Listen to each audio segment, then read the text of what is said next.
Cavalcade of Metal. Today we got three special guests: Killer Dwarves. We got Yngwie J. Malmsteen and the man headlining tonight's performance, Ronnie James Dio. Ronnie, thanks for being here. Pleasure. I love it down here.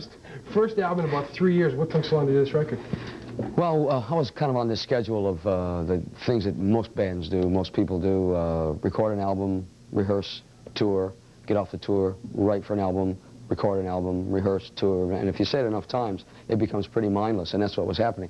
The only way to write is with experiences, and the only experiences I had were hotel rooms, same ones all the time, same faces, the same thing. So I wanted to take about a year off. In the meantime, I talked to the guitar player and said, you know, we don't seem to be doing very well, you and I, writing together. Or, what do you think? And he said, yeah, I think you might be right. I don't think I'm the right person for you. So like something that never happens, we parted friends. Really amazing, huh? Wow. I mean, no fights, nothing. And he still remains a friend to this day. And it was Craig Goldie, our last guitar player. Right. So we had to bring in another guitar player. We had to find one. So that took me about 8 months. Listen to 5,000 tapes. Finally, about in the middle of all the 5,000, about number 2,500, I heard this kid and went, whoa, listen to that. This guy's great. And he was just what I wanted. He was an English kid. And I've usually played with English players most of my life anyway.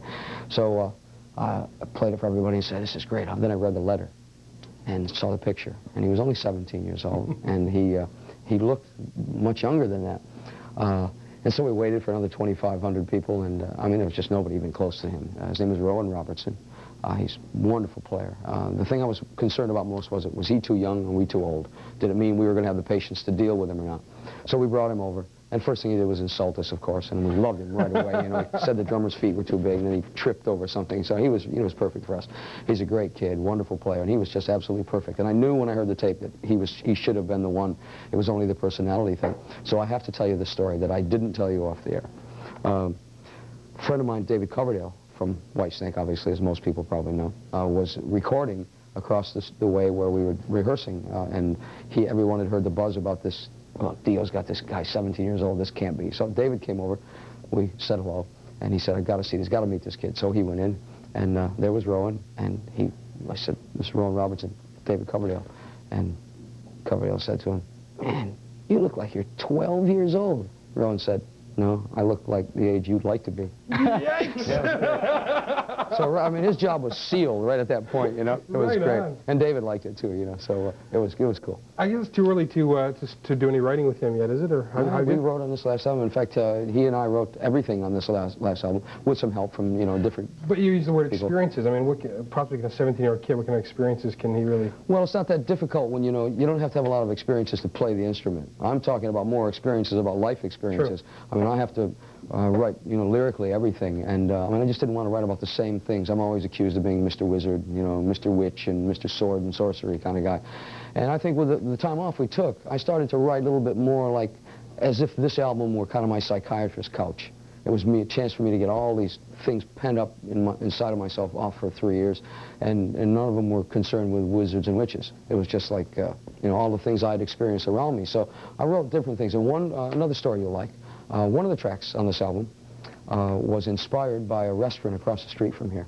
Really? Yeah, there's a deli across the street that sells good beer, by the way. We had come here 3 years ago to do something, and you weren't ready, as usual. So I said, well, there's a place across the street you can get hair of the dog, because we certainly needed it that night. We had come in from Montreal, and we had been pretty wasted the night before. So we went across, and I noticed this big chalkboard, and it had a list of the food for the day. And one of the foods was a sandwich. It was called Evil on Queen Street. And one of the songs on the album is called Evil on Queen Street. I wondered, I was flipping through, I wonder if that was inspired. That's exactly what it was. Yeah, it was the sandwich. The song's not about a sandwich, of course, but judging from some of the people I see on Queen Street, it was pretty apropos, I think. No kidding. Yeah. We meet them. Yeah. You know, I mean, I thought it was weird down here, but it's more weird up there. So how did you get Simon Wright to play with your band? Well, Simon was in the middle of, in fact, he had just finished pre-production for what will be the next AC/DC album. Vinny had gone about 2 weeks before we were prepared to go into the studio. Didn't know what I was going to do. I mean, what do you do? How do you replace somebody as good as Vinny? So the first person I thought of was Simon, because I'd known Simon for about 8 years. I met Simon first at Donington. We did our first Donington show. He had just gotten the gig with AC/DC, and his first show was going to be Madison Square Garden. the kid was only 18 years old then, so he was like Rowan at the time, you know, like, wow, what's happening to me? Anyway, we became really fast friends, and I loved the way he played. He's just such a smacker, and he's a little guy as well. So when it came to think of someone to play in this album, I called Simon, and Simon luckily had 3 weeks between the end of pre-production that he had just done and to go up to Little Mountain, I think is where they were going to do the next album. So I said, well, could you, would you? And he said, I'd love to, I'll ask if I can. And so he asked the powers that be, I guess the Young family, and I guess they said yes. So he came down, we had 5 days of rehearsal, went bang, straight in the studio in Reno, Nevada, and he played, and he went away, he left, and we got everything done in time, so he was off to do the thing with AC/DC. I got a call about 2 weeks later, and he said, I'm free. I'm not going to be playing with the band anymore. Is the job still open? Hey, it's open. I'll come and pick you up, and I'll give you a horseback ride. You mentioned Reno, Nevada. Now, it said that when you were going to record the record, you took the whole band to Reno, and you lived all together or something? Right.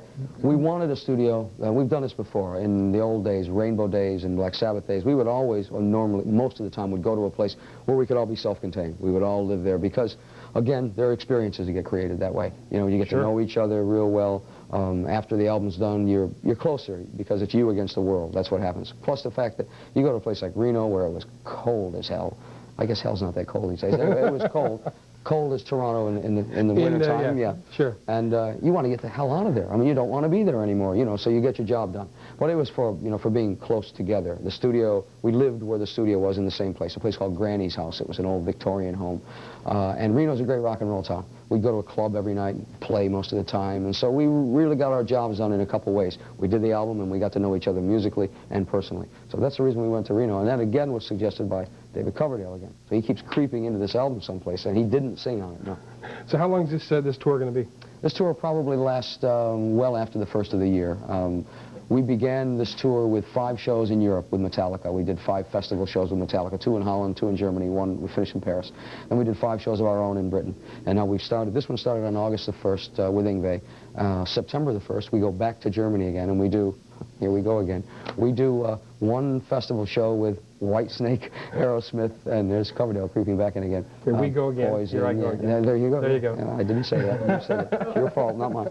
And then we'll come back and we'll do another phase of it here, and then we'll go to Europe again, and to Japan and Australia. And so tonight, wherever. Killer Dwarfs, Yngwie, you guys, what are we going to get from you? Well, we always bring a big stage set with us. You know, we try to follow the footsteps of Alice Cooper, the godfather of stage sets. So we brought something that looks a lot like what you see on the album cover, a lot of desolation and bones that have decayed in the sand, pyrotechnics, moving parts, farm animals. No farm animals. Nothing like that. We'll leave that to Andrew Dice Clay.